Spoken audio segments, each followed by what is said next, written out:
Welcome to the Estupid News Network, broadcasting live from the Estupid headquarters, hosted by Nima Naz, powered by Rivalry.com. Oh yeah, baby. Welcome to the Estupid News Network. I'm your host, Nima Naz. This show is brought to you by Rivalry.com, a website so compelling that Bobak Markarian learned how to use a computer just so he could bet on which nuts are better, pistachios or cashews.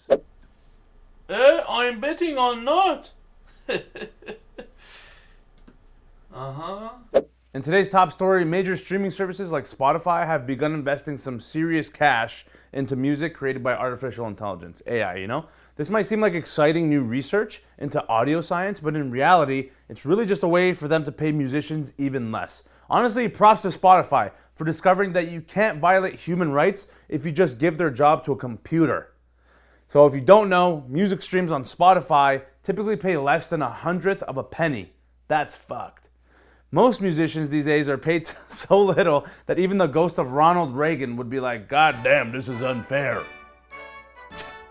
Personally, I miss the good old days of LimeWire and Pirate Bay, where one Linkin Park song came at the cost of destroying your entire family's computer with a virus.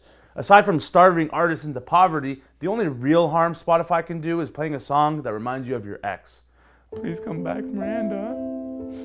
I miss listening to Owl City with you. I miss us! I miss us! That's it for the news. Up first this week is ENN panelist Travis Carter, who my producers tell me has switched from weekly weather reports to covering real estate for some reason. I bet you it takes 1 week before he gets back to weather. So we take you now to Travis with a Toronto intersection update and the latest info about the city's red-hot housing market. Oh yeah, right on. How's it going, boys? Right now I'm standing at the corner of King and Spadina, an absolute beauty of an area that's recently got the nickname Airbnb City. Fucking lit. Honestly, hotels these days are absolute dust. So if you and the boys want to get ripped in the city, but like don't want to take a $9 cab back to Dillon's in Oakville, all you gotta do is book a fucking nice Airbnb in one of these towers behind me, you know what I mean? It's pretty lit. But yo, they've all got some pretty like sick views that will totally impress any puck bunnies you bring back from the bar. Maybe a little fucking crocodile rock action, you know? Yo, Airbnbs are also proper because you're only there for like the night, so it doesn't matter if you get like a little rowdy with the boys, you know? Like if you and your buddy Chauncey just want to fucking absolutely hack darts, just rip a few fucking bellies inside, you don't even gotta worry about the landlord chirping at you, you know? But yo, honestly, man, like, I'd say I'd rate King and Spadina an absolute 10 out of 10. Oh yeah. Yeah. What a beauty, eh? Thanks, Travis. Our next segment is sponsored by the good folks at Rivalry. You know, the place where you can bet on esports. It's now time for our ongoing esports coverage with the in-house analyst Bobak Markarian, my favorite. Thanks, Bobak. Take it away. Okay. Hello, hi. This week's sport is tennis. All you need is a small, light green ball and a racket with the wire on the top. Tennis is a game that you have to play by yourself. Sometimes, if you are lucky ducky, you can play the double-double with your partner like the Serena and Venus Williams. Unfortunately, they are both out of the Wimbledon this year because they play like shit. And also that sexy-mexy Bianca Andreescu is shame. I would have put big bet on the Bianca winning the whole tournament. So for the men's, Estupid Novik Djokovic, I think he's Persian. That guy is still number one, but I bet that the Rafi Nadal will finally take his spot this year. So if you want to watch the tennis, you have to dress smart or else you look stupid. I bet there will be at least 10% of people underdressing at the Wimbledon. Check the odds for yourself. Okay, back to you, Mr. Nima. Thank you.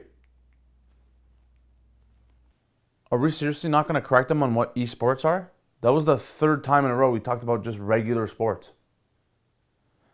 I am not paid enough for this. Am I right, Rivalry? For our final segment this week, we have Greek fashion icon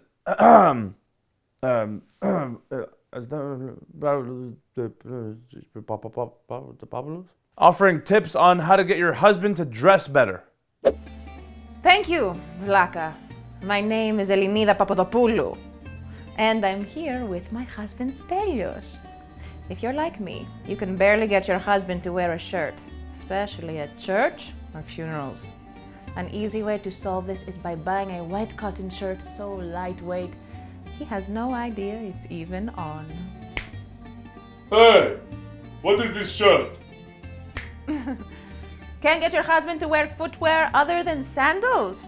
Throw his current pair in the garbage and then tell him, oh, the only sandals they have at the store are Crocs. He'll be wearing Adidas in no time. Finally, if you want him to wear a hat that's not a sun-kissed fedora, you're wrong. A fedora is a Greek man's crown from which he rules the kingdom of your heart. All right, yeah, thank you. And Stelios. They say you should never meet your hieros, but I'm glad I did. Oh, come on, that was a good joke. Yeah, whatever. Fine. You know what? That specific joke was sponsored by Rivalry. That's right. We're all going down with this sinking ship. Anyway, that's all for this week's episode of the Stupid News Network. As an exciting announcement, though, we have a new cast member that will be joining us next week. Let's just say he hates Morts and loves Spros. Thanks again to Rivalry, and thanks to you at home for watching. I'm Nima Naz, and remember, if it ain't broke, don't twist its nipples. Good night.